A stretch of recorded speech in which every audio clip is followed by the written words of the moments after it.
guys and gals, never here from Drakewing Gaming, and Stuffy on Twitter, the Gaming Drag. Today I'm coming back at you with another Let's Play episode of Soulcreek, the Whispers of Carmine. So let's go ahead and jump right back into it, shall we? Alarm Jan, you were up, and let's go. Now the stakes were mine. It was only my own life in danger here. I cared little for that. I was free to make whatever call I wanted. I raised my blade again, this time guiding its tip to Zhana's throat. The Oxtail tribe stepped closer in alarm once more, but I snarled and bared every fang I had at them. "Come!" I barked, or her blood will spill. The cultists faltered fearfully. I'd gambled correctly. Zhana was indeed their weakness. They were devoted to her. If she died, their strings would truly be cut. But was I acting too rashly? I couldn't afford to miscalculate their madness. Killing Zhana could return some sense to them, or they'd be seized by instant and total despair.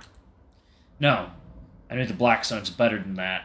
Without their puppeteer, they'd fall into an orgy of feral bloodlust, lacking rhyme or reason. No, best not to kill her now. This had to be handled carefully. You'll surrender to me, Zhana. For your sake, cooperate. Caius would be far less lenient. It didn't surprise me to see her flinch fearfully at the mention of Caius's name, but she relaxed quickly. I see. The toxin, please. Again, I failed to react swiftly enough.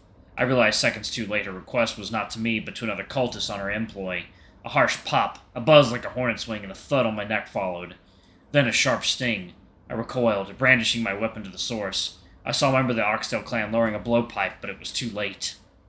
Even with my fiercest strikes, my body was already growing numb from the neck down.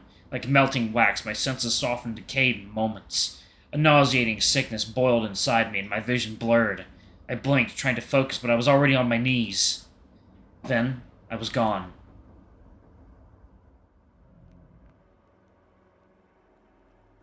Insanity, I was once told, is where one fails to separate reality from delusion. I wonder, even now, if that remains true for dreams. If they're a creation of our consciousness, a delusion in its own right, then the experience is exactly that, delusion. It's rare to comprehend a dream as being such until it's over. In that way, I believe dreams are the pathways to insanity. My own insanity was becoming more frequent, and still the same dream, the same visions and the same pain across my belly where the wound had been struck. There had been no secret to my slaying of the negative one that day, just the desperate instincts of a black runner in a tube of gunpowder. You'll find no heroes where the Blackstones are concerned, only the quick, the lucky, and the dead. I dream of the blood thick in my throat, the pallid dust of the ruins clogs my fur, and pain racks me as I attempt to stay conscious. No words can describe the negative one itself.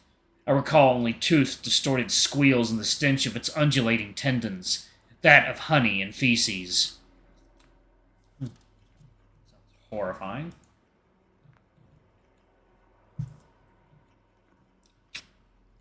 The negative ones are stubborn in their refusal to die. Limbs, torsos, and rusted pustules continue to flail and burst. Talons flapping madly in the throes of death found my belly and pierced. I remember their shape perfectly. 7 of them, thin like pine needles. Each tip as small as a needle for sewing linen. Only one gained entry to my flesh, but it was enough. Drifting in and out of consciousness, it had taken some time before tending to my wounds and inspecting the fallen creature. I found no interest in it, only wishing to place limitless miles between myself and its corpse. But I'd found the talon that stabbed me, still wet with my blood. The very tip had snapped off. I awoke with a start. Reality blurred, and I fought mercilessly for consciousness. A thick nausea struck me, and the urge to vomit was barely contained. I was on the ground in a dimly lit hut, arms tied behind my back around a central wooden post. A horrible stench burned me. I snarled with what strength I could, turning my nose from it. The broken form of Zhana the Wise materialized. She withdrew her fingers from underneath my snout. I caught sight of the smelling salt she crushed between her fingers to wake me. It's a shame you came here, Slayer. Zhana knelt before me, her old frame shuddering against the flickering torchlight. We will take no risks. What did you do to me? Zhana produced a small dart, holding it out to show me. Dawnlily is extraordinary. The shamans have failed to master it as I have. It can bring healing, visions, arousal, and, with the right treatment, a sudden sleep. My thoughts went to Loken and Taki. They were still safe, else I'd be dead. Pushing back the waking sickness, I struggled to speak. Get on with it, then. The Lynx shook her head. You won't die tonight. You have other uses. My acolyte isn't yours to take. I'll be flayed living and never speak of him. The child you came with? No, it's you who cares about him, not us. I tested the bindings around my wrists. There's rope and steel chain there. I wouldn't break them. I only sat up, waiting, glaring. Zhana explained herself quickly. 10 of our people crossed the border years ago. An angel waited and returned them to us. Where did you hear that word? From them, the informed, you call them. To us, they are ensouled. Their words contain the truth. I was angered by her incomprehensible stupidity. You should have had the compassion to kill your children. Your weakness is cruel. Zhana seemed annoyed by my narrow-sighted fury. The Black Zones exist to teach us. You refuse the lessons. A Black Runner should know better. I'm not playing this game, so choose. Release me or kill me. Do others know you have come? Make the choice, Zhana. The Saber-Toothed Sisters sent you. Your choice, now. I was still under the impression I was dealing with a madwoman, spouting moronic riddles and nonsensical logic. Nothing she said could hurt me. I was wrong.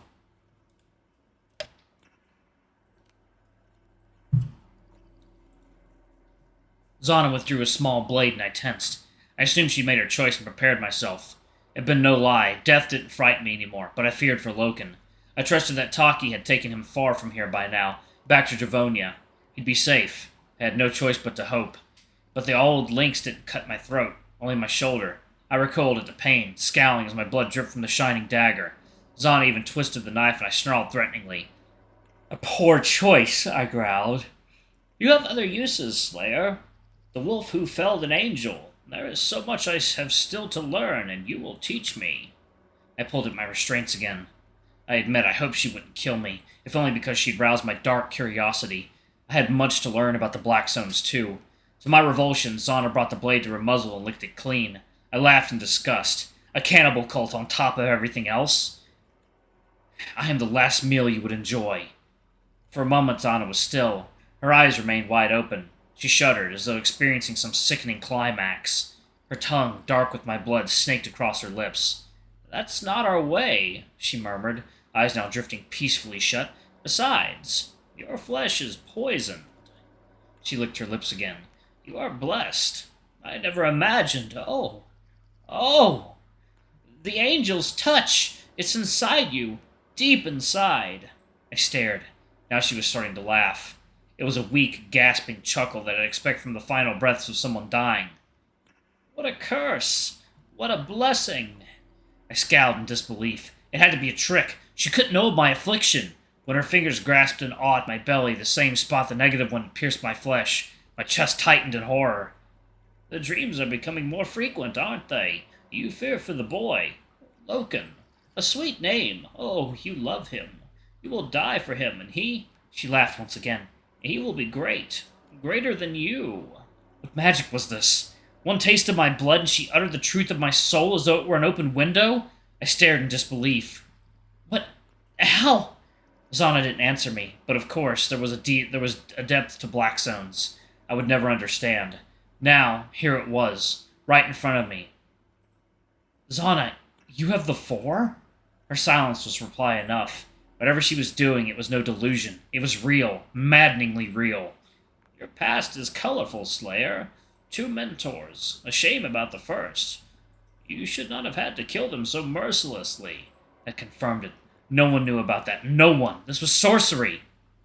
My annoyance morphed to horror. I couldn't stand this. I lived by the privacy of my past. She'd cut me open and bared my soul. I'd never felt more vulnerable. I backed into the pole at my back, wishing only to run from this witch. Stop, I warned, teeth bared. No, Zhana shook her head. The past is dull. You'll know nothing of my past. It doesn't matter. The future is far more interesting.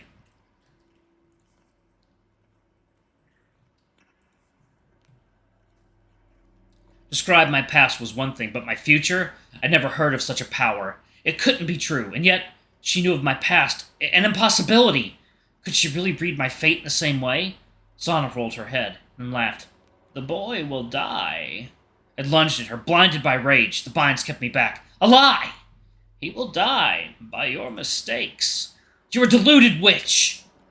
Then she showed me her rage. It was far more terrifying than my own. Her serenity morphed into something monstrous. I'd seen it only once before, in the face of the negative ones. I see it all, she spat. You, Slayer, have the audacity to deny the future? To refuse the whispers of Carmine? No. The boy will die because of you. Then how? Tell me! I'll stop it! Her fingers went to my wound again. Within me, I felt my flesh sting right where the claw of the beast struck me. I gasped in pain. You can't stop this. It festers, Slayer. More and more every day. Your mind will fade. The boy will die by your hands. It paralyzed me. I could have denied it to her, called her the mad woman she rightfully was, but only stared, afraid. Because in my heart, I believed her. But there are always other paths. Zhana smiled. She rose to her feet, leaving me shaken. We will take you to the angels soon. I'll hear your wisdom after that. You'll never stop speaking. Then she reached for my head. I turned away, snarling, resisting the primal urge to snap my jaws around her fingers and bite them off. Instead, I withstood her twisted digits grinding uncomfortably into my head as she petted me. Be happy. Without you, the boy will live. We both win. What was the truth? To this day, I wonder. Zhana turned and left. Blood still dripped from the gash her blade had carved. The wooden door clanked behind her as I was abandoned in the cramped hut. Outside, I heard her voice as she addressed her people.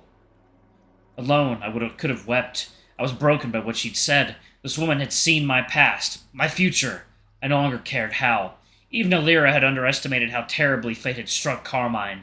There seemed no end to this sickening madness. And Zana's words rattled my mind. The boy will die. My abdomen stung. I could almost feel the tip of the creature's claw still lodged inside my flesh. I'd die in this place, but perhaps that was for the best. Loken would indeed be safe without me. I'd been so foolish, so weak, letting him near me while this poison devoured me from within. Zhana had told me nothing I hadn't already believed. I was no better than her. I'm sorry, Loken, I whimpered to myself. Be safe from here on out.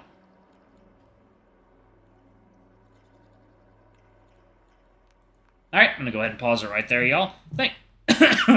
Thank you all so much for watching. Don't forget to like, comment, subscribe, ring that notification bell, and check out our Patreon or YouTube memberships if you can. It always helps. Anyway, I love you all, and I'll see y'all in the next video. Bye-bye!